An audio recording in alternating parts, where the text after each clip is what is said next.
Good evening and welcome to 16 by 9, The Bigger Picture.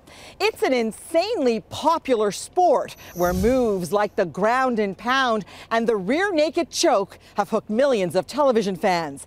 It's called mixed martial arts, and it may be going on right under your own roof. Our Jeff Keele tonight with that story.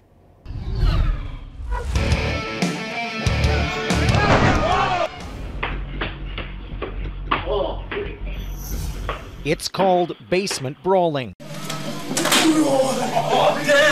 YouTube is filled with hundreds of videos like these of kids punching and wrestling each other. Just a bunch of kids having fun. The kids are emulating their favorite fighters in the ever-growing sport of mixed martial arts, or MMA.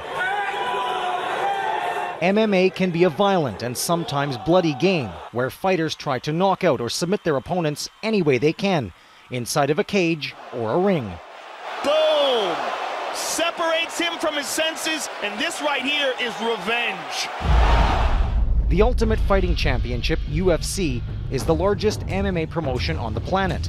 Its pay-per-view buys, television ratings, and merchandise sales generate millions of dollars every year. It even has its own video game with all of the stars from the sport. Forbes magazine estimates the company is worth $1 billion, but the phenomenon could be encouraging kids to hurt each other. My friend watches the UFC in the octagon cage or whatever. He covers his face and just goes like that a lot. This 11-year-old and his mom agreed to talk to us on the condition we protect their identity. The boy says he hurt his shoulder fighting in a friend's basement, throwing punches and wrestling like the fighters they see on TV. But he lied to his mom and dad about his injury. I came home crying, saying I fell off my bike and hit my shoulder on the curb, but I kind of didn't. But that's not all they were doing. The boys were also posting videos of their fights online, like many others are doing across the country.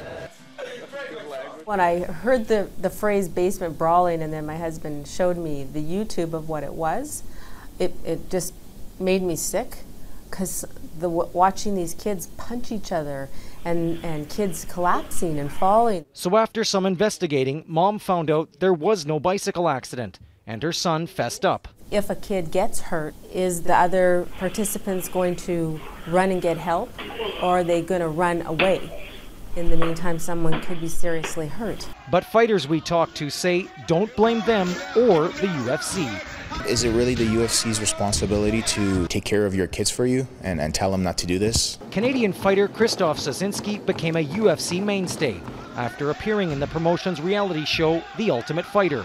He says the best way for parents to protect their kids from getting hurt is by sending them to a gym like this one. Learn the actual technique, learn how to protect yourself and defend yourself, and then see if this is right for you, and do it in a safe environment where you have people around you who will be there to protect you, like a referee, your corner man. And despite her son's injuries, even Mom believes it's all about parental responsibility. It doesn't mean that I'm blaming them for it.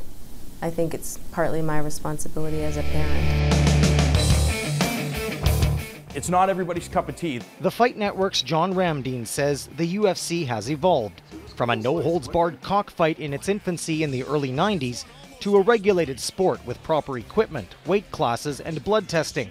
And he feels MMA is being unfairly targeted. There's no difference between boxing, wrestling, and mixed martial arts. They're all exactly the same. Mixed martial arts is being alienated here when there's so many other things that kids have access to. But incidents like this recent MMA event in Japan, where a fighter viciously broke another's arm, that's continuing to draw criticism. Kimbo Slice became an internet sensation, beating up opponents in street fights and backyard brawls.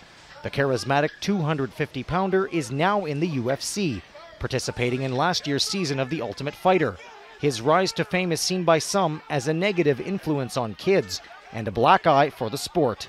Even UFC President Dana White refused to sign him for years. But Kimbo is a ratings bonanza White couldn't resist. Almost 7 million people watched Slice's fight on the reality show, a fight he lost. I mean, this one almost finished the fight. But MMA is not just about wins and losses. It's about the action. But that action can have brutal consequences. In early 2009, 18-year-old fighter Dean Lewis was bludgeoned during a fight in Winnipeg. The bloody incident brought calls from Grant Nordman, a city councillor, to ban the sport in the city. Once it becomes real and the blood starts to flow, it's just way more violence than we need in our society. That probably should have been stopped by the ref, should have been stopped by the trainer, should have been stopped by the boxing commission who oversees these things. Unfortunately, they weren't, and he came within an inch of dying. Despite other attempts to get MMA barred in Canada, the sport is sanctioned in almost every province, except Newfoundland, Saskatchewan, and Ontario. Quebec has had huge success with the UFC because of a homegrown superstar. Here he is, George St-Pierre, entering the octagon. Montreal's George Rush St-Pierre is the UFC welterweight champion of the world. He is considered one of the top pound-for-pound fighters on the planet. When he came home to the Bell Center in 2008 to avenge one of his only losses, it was the UFC's gateway into the live Canadian market. What they've done in Montreal, the money is just astronomical. All the hotels are full, the restaurants are full. So it really does boost the economy in every city that it goes to. St-Pierre can't go very far without someone asking for his autograph. Where are you from? Ottawa. The world champion admits his profession is not for the light-hearted. It's a very violent sport. It's one of the most violent, maybe the most violent sport in the world. But it's not free violence. I watched hockey the other day. I remember I saw a guy use a stick and hit another hockey player with it. This is free violence.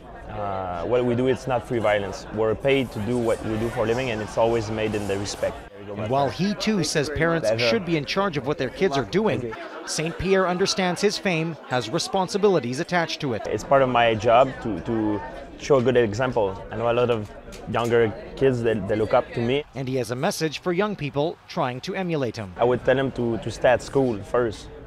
School is priority number one. And that's exactly what our 11-year-old is doing.